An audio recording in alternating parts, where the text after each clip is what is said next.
including significant winds and heavy rain. And there's also been frequent and widespread tornado warnings throughout the day. And they're continuing and expected to expand as Milton moves over land, including a few that have already touched down in South Florida. Currently, Milton is a Category 3 with wind speeds up to 120 miles per hour.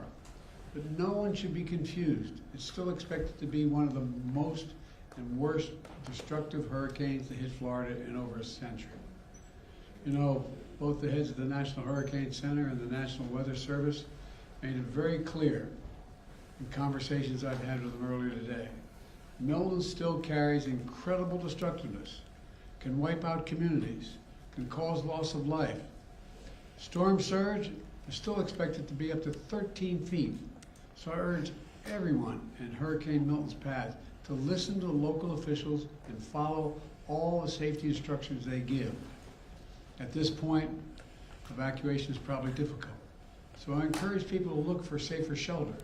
Sometimes moving just a few miles can mean the difference between life and death. We've already approved emergency declarations for Florida. We have thousands of federal personnel on the ground, and we've staged and are ready to go. We have 20 million meals, 40 million liters of water.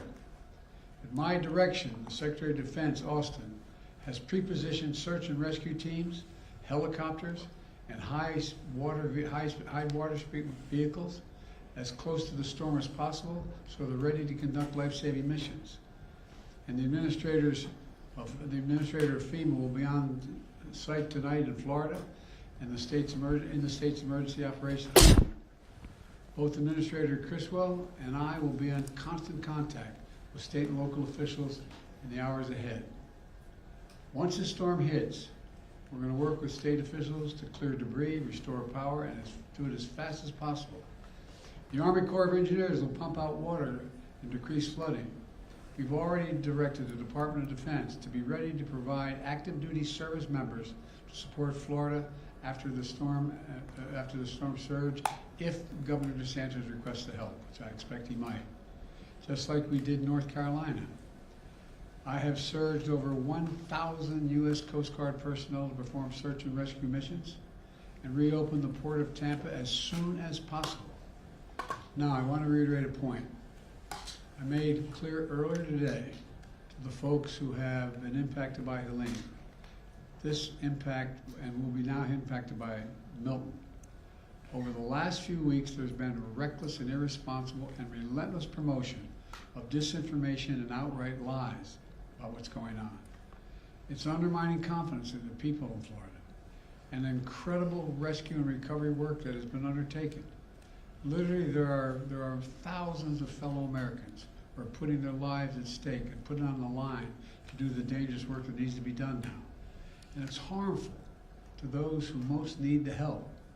Quite frankly, these lies are un-American, and there is simply no place for them. Not now, not ever. Former President Trump has led this onslaught of lies. Assertions have been made that property is being confiscated. It's simply not true. They're saying people impacted by these storms will receive $750 in cash and no more. That is simply not true either. They're saying that money needed for these crises are being diverted to migrants. What the heck are they talking about? Stop it. It's outrageous. It's just not true. Now the claims are getting even more bizarre. Marjorie Taylor Greene, the congresswoman from Georgia, is now saying the federal government is literally controlling the weather. We're controlling the weather. It's beyond ridiculous. It's so stupid. It's got to stop. Let me close with this. As difficult as these days and weeks have been, we've seen incredible courage by so many of our fellow Americans. I want to thank all the first responders for running toward danger instead of away from it, for saving lives and making a difference. FEMA personnel risking their lives, climbing on hillsides to reach people cut off by Helene. Army National Guard flying through the gale wind force it's amazing what they're doing. Firefighters lifting collapsed wood and metal in an attempt to see if there are survivors, any survivors under the debris, risking their lives. Coast Guard teams repelling from helicopters to rescue people and risking their own lives. There are countless friends and neighbors who have sacrificed for the greater good. Volunteers leaving their own families behind to help search for someone else's family. Fellow Americans looking out for one another. That's America at its very best. That's who we are. So my final message tonight is to the people of Florida and all the impacted states. We've got your back. We've got your back. And Kamala and I will be there for as long as it takes to rescue, recover, and rebuild. May God bless you all, and may God protect those serving in the eye of this storm on behalf of our nation. Thank you. Why do you think Trump is spreading misinformation? Why do you think Trump is spreading misinformation? To President Putin during the height of the pandemic. Do you have a comment, sir? Why do you think Trump is? Un-American. Why do you think Trump is spreading misinformation? I don't know.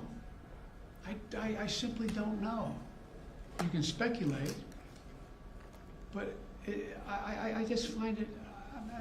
I've used the phrase more than I've used it ever in my whole career. Un-American.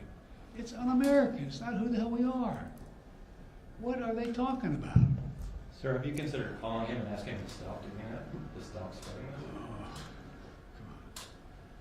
it? Mr. President, does Governor DeSantis need to take Vice President Harris's calls? All I can tell you is I'm talking to Governor DeSantis. He's been very gracious. He's thanked me for all we've done. He knows what we're doing, and I think that's important. Can you say that Florida has everything it needs for the storm? How was your call with Netanyahu today? We didn't talk about the storm. Thank you.